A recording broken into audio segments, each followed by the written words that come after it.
विश्व युद्ध के मुहाने पर दुनिया, सुप्रीम कोर्ट का ऐतिहासिक फैसला, प्रकृति ने दिखाया रौद्र रूप। नमस्कार, मैं रूपाली वर्मा और आप देख रहे हैं वेब दुनिया की खास पेशकश WD नाउ, जिसमें बात करेंगे सप्ताह भर की सुर्खियों के एक अलग अंदाज में। रूस और यूक्रेन के बीच युद्ध खत्म होने का नाम नहीं ले रहा है। इस बीच दुनिया में एक और युद्ध की आहट सुनाई देने लगी है। यदि युद्ध छिड़ा तो कोई आश्चर्य नहीं कि यह तीसरे विश्व युद्ध में तब्दील हो जाएगा। दरअसल इजराइल ने जिस तरह से हमास के चीफ इस्माइल हानिया को ईरान में घुसकर मारा, उसके बाद दुनिया सहम गई है, क्योंकि ईरान के सर्वोच्च नेता अयातुल्लाह अली खुमैनी ने हानिया की हत्या के बाद इजराइल से बदला लेने की कसम खाई है। वहीं इजराइल कह रहा है कि वो हर स्थिति में निपटने को तैयार है। तीसरे विश्व युद्ध की आशंका को इसलिए भी बल मिल रहा है क्योंकि ईरान और इजराइल के इस टकराव के बीच अमेरिका और ब्रिटेन ने अपने जंगी बेड़े इजराइल के तट पर तैनात कर दिए हैं। हालांकि प्रारंभिक तौर पर यह इजराइल विरोधी देशों पर दबाव बनाने के लिए है। हमास के हमले के बाद इजराइल ने कहा था कि 7 अक्टूबर को हमला करने वाला गुनहगार चलती फिरती लाशें हैं।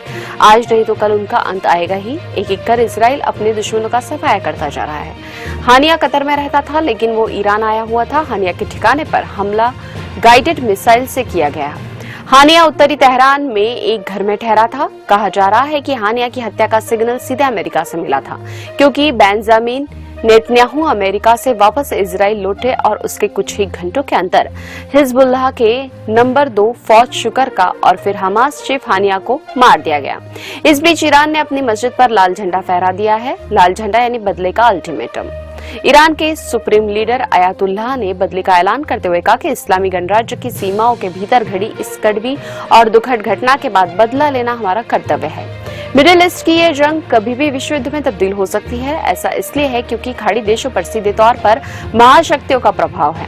अमेरिका, ब्रिटेन समेत पश्चिमी देश इजराइल के समर्थन में हैं, तो रूस और चीन का ईरान को समर्थन है। इजराइल साफ कर चुका है कि जब तक हमास खत्म नहीं होगा तब तक जंग जारी रहेगी। यदि जंग और व्यापक हुई तो देश अब तक पिछले समर्थन कर रहे थे वे खुले तौर पर भी सामने आएंगे। ऐसे में समूचा मिडिल ईस्ट जंग में झुलस सकता है। यह जंग पूरी दुनिया को भी अपनी चपेट में ले सकती है। सुप्रीम कोर्ट ने बृहस्पतिवार को एक ऐतिहासिक फैसले में कहा कि राज्यों को अनुसूचित जातियों और जनजातियों के भीतर उपवर्गीकरण करने का संवैधानिक अधिकार है, ताकि उन जातियों को आरक्षण प्रदान किया जा सके जो सामाजिक और शैक्षणिक रूप से अधिक पिछड़ी हुई है। उच्चतम न्यायालय के इस फैसले का निश्चित स्वागत किया जाना चाहिए, क्योंकि अनुसूचित जाति और जनजाति में कुछ वर्ग आरक्षण का ज्यादा लाभ ले रहे हैं, जबकि एक तबका ऐसा भी है जिसको आरक्षण की सबसे ज्यादा दरकार है। प्रधान न्यायाधीश DY चंद्रचूड़ ने अपने 140 पृष्ठ के फैसले में कहा कि राज्य संविधान के अनुच्छेद 15 और 16 के तहत अपनी शक्ति का प्रयोग करते हुए सामाजिक पिछड़ेपन की विभिन्न श्रेणियों की पहचान करने और नुकसान की स्थिति में आरक्षण देने के विशेष प्रावधान के लिए स्वतंत्र है। इस फैसले में जजों ने अपने अपने विचार रखे। न्यायमूर्ति पंकज मित्तल ने कहा कि आरक्षण एक पीढ़ी तक ही मिलना चाहिए। न्यायमूर्ति सतीश चंद्र शर्मा ने कहा कि आरक्षित वर्ग में सब कैटेगरी संविधान के अनुकूल है। जस्टिस विक्रम नाथ ने कहा कि क्रीमी लेयर SC/ST वर्ग में भी लागू होना चाहिए। न्यायमूर्ति गवई ने कहा कि अधिक पिछड़े लोगों को तरजीह देना राज्य का कर्तव्य है। हालांकि इस फैसले के विरोध में एकमात्र जस्टिस बेला M त्रिवेदी ने कहा कि आर्टिकल 341 के तहत अधिसूचित SC और ST की सूची में राज्य सरकार द्वारा बदलाव नहीं किया जा सकता। आंध्र प्रदेश के मुख्यमंत्री चंद्रबाबू नायडू, भाजपा नेता और आंध्र के स्वास्थ्य मंत्री सत्यकुमार यादव, YSR कांग्रेस पार्टी के नेता S सुरेश, कर्नाटक के मुख्यमंत्री सिद्धरमैया, तमिलनाडु के मुख्यमंत्री MK स्टालिन, तेलंगाना के मुख्यमंत्री रेवंत रेड्डी, BRS के कार्यकारी अध्यक्ष KT रामाराव, माकपा महासचिव सीताराम येचुरी, बिहार के मुख्यमंत्री नीतीश कुमार समेत अन्य नेताओं ने कोर्ट के फैसले का स्वागत किया। नेताओं ने इसे प्रभावी तरीके से लागू करने की बात कही है। हालांकि NDA की सहयोगी लोजपा ने फैसले पर पुनर्विचार करने की मांग की है। सुप्रीम कोर्ट ने इस मामले में गेंद राज्यों के पाले में डाल दी है। ऐसे में देखना होगा कि राज्य कितनी ईमानदारी से इस पर अमल करते हैं। यह भी संभव है कि मामला वोटों की राजनीति में उलझ कर रह जाए, क्योंकि कोटे के भीतर जो सक्षम जातियां हैं वो कभी नहीं चाहेगी कि ऐसा कुछ हो। लेकिन यदि वर्गीकरण होता है तो निश्चित ही उन जातियों पर सरकार का उपकार होगा जो आरक्षित वर्ग में आने के बाद भी काफी पिछड़ी हुई है। पहाड़ों से लेकर मैदानों तक प्रकृति अपना रौद्र रूप दिखा रही है। भारी बारिश के कारण कई बाढ़ आ रही है तो कई भूस्खलन से जिंदगियां तबाह हो रही है। केरल के वायनाड हालत भयावह है।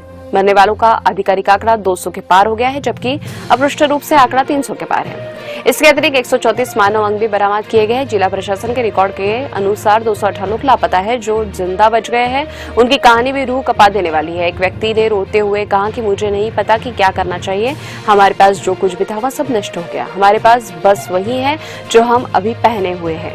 पेट पालने के लिए चाय की दुकान चलाने वाली कोल्लम जिले की पल्ली थोट्टम निवासी सुबेदा ने आपदा के वक्त अनूठा उदाहरण पेश किया।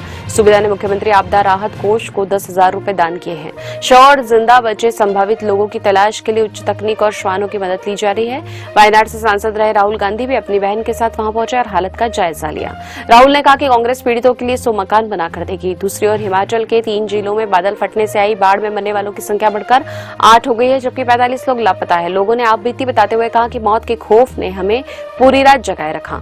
सुरक्षित रहने के लिए हम पहाड़ पर चढ़ गए। उत्तराखंड में बारिश से क्षतिग्रस्त केदारनाथ पैदल रास्ते में फंसे श्रद्धालुओं को निकलने के लिए जारी बचाव अभियान में वायुसेना के चिनूक और MI-17 हेलीकॉप्टर भी शामिल हुए। 7 से ज्यादा लोगों को हेलीकॉप्टर के जरिए निकाला गया, जबकि 4,255 अन्य को वैकल्पिक रास्तों से सुरक्षित स्थानों तक पहुंचाया गया। यूपी में वर्षाजन्य हादसों में आधा दर्जन से ज्यादा लोगों की मौत हो गई। बिहार और झारखंड में भी हालत खराब है। बिहार में बिजली गिरने से कई लोगों की मौत हो गई।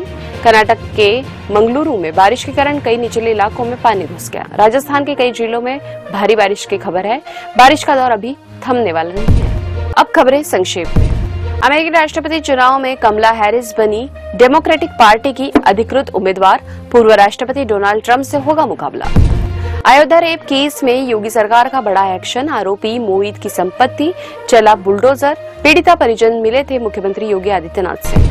ओलंपिक में भारत ने जीते 3 कांस्य पदक। निशानेबाज मनु भाकर ने रचा इतिहास। एक ओलंपिक में 2 पदक जीतने वाली पहली भारतीय खिलाड़ी बनी। दिल्ली में कोचिंग हादसे की जांच करेगी सीबीआई। हादसे में हुई थी 3 विद्यार्थियों की मौत। राव IAS कोचिंग मृत छात्रों के परिजनों को देगी 50-50 लाख रुपए मुआवजा। श्री कृष्ण जन्मभूमि ईदगाह मामले में मुस्लिम पक्ष को झटका। इलाहाबाद हाईकोर्ट ने खारिज की दलीलें। कोर्ट ने इस मामले में मुद्दत तय करने के लिए 12 अगस्त की तिथि निर्धारित की है। यदि वेब दुनिया की खास पेशकश WD नाउ अगले सप्ताह की सुर्खियों के साथ फिर हाजिर होंगे। नमस्कार।